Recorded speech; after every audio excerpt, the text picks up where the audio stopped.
الحمد لله وحده و صلاة و سلام من لا نبی بعده.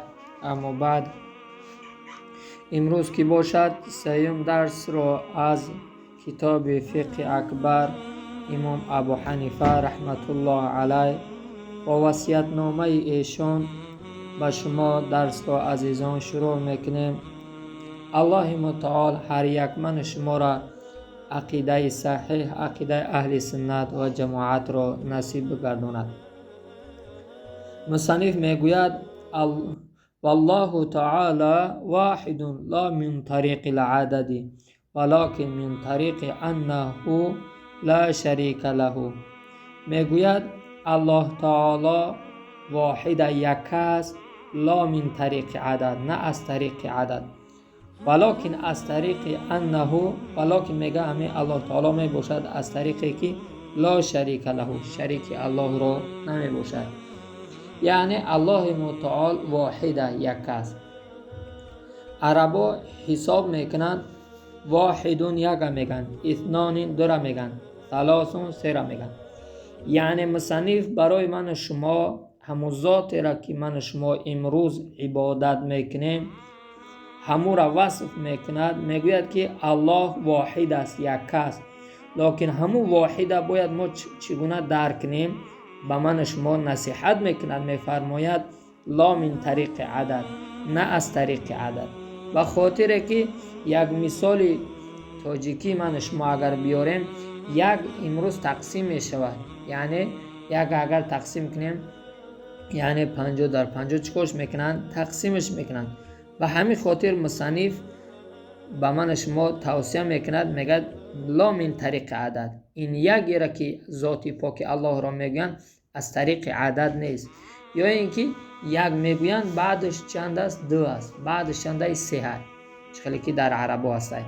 و همین خاطر مصنف به من شما توصیه میکند، میگه که الله متعال واحد است، لیکن همون واحد بدن الله دولت به چین میکنه از طریق عدد نیست، از طریق عدد نیست. باید انسان با شعور خودش در فکر اندیشه نکنه که از طریق عدد باشد الله متعال، نه.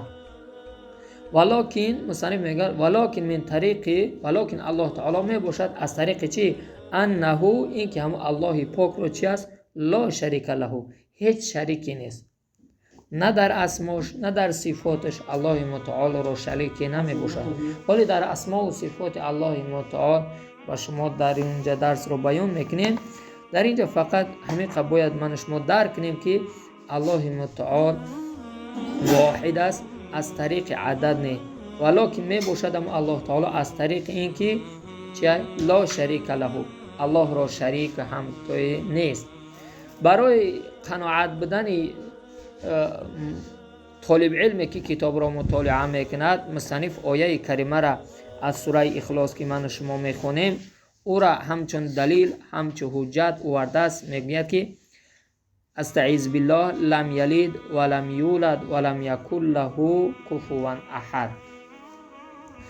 مصنف در اینجا میفرماید که از این آیه کریمه آورده است، الله متعال بیان میکند لم یلد، نزایده است کسی را، الله متعال هیچ کس را نزایده است، ولم یولد، و نه از کسی زایده شده است. یعنی که لم یلد نزایده است کسی را، یعنی که الله متعال زن و فرزند ندارد. الله متعال وقتی که لم یلد میگیم نزایده است کسی را، یعنی الله متعال بچه و دختر ندارد. ولم یولد، و نه از کسی زایده شده است، یعنی پدر و مادر ندارد الله متعال.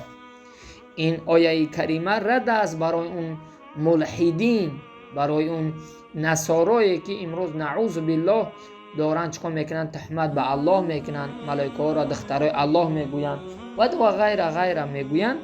این عقیده باطل اونها را الله متعال در این آیه مبارکه در این سوره توحیدی آشکارا بیان میکند که الله کسی را نزایده است، یعنی که چی ندارد؟ الله متعال فرزند ندارد، زن ندارد. ولم یولد که یعنی که و نه از کسی زایده شده است، یعنی که پدر و مادر ندارد. یعنی این زن و فرزند، پدر و مادر صفت مخلوقایی است که مثل انسان ها، لیکن الله متعال از اینها چیه؟ پاک و منزه است. ولم یکن له کفوا احد و نیست هیچ کسی او را چی در کفوا احد گفته و هیچ چیز نمی باشد و الله پاک را در برابری، یعنی در برابر الله هیچ کس چی نمیشه برابر شدن نمیتونه. کف گفته برابری را میگن، یعنی در اسما و صفات الله متعال هیچ کس برابر الله شده نمیتونه. مثلا این مثال ها بیاریم تا که درس برای عزیزان دل پرتر شود. اگر چند انسان ها امروز میبینن، انسان میبینه، لیکن اون وقتی که میفهمیم که الله متعال میبینه، ما درک نکنیم که همین مخلوق همین انسان مثل الله میبینه. نه، اون دیدن الله دیگه هست، او را ما نمیدونیم. او دیدن الله متعال دیگه است. دیدن مخلوق، دیدن انسان و دیدن الله برابر شدن نمیتونه.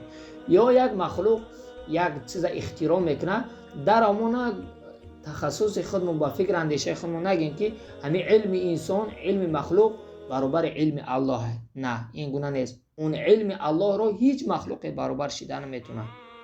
همچنان در شنویدن الله، همچنان در قدرت الله، در اسما و صفات الله متعال هیچ کس برابر شده نمیتونه. این را انشاءالله فکر میکنیم که پرتر فهمیدیم. الله متعال تا درس های من شما را در حفظ امان خود نگهبان باشد. سلام علیکم و رحمت الله و برکاته.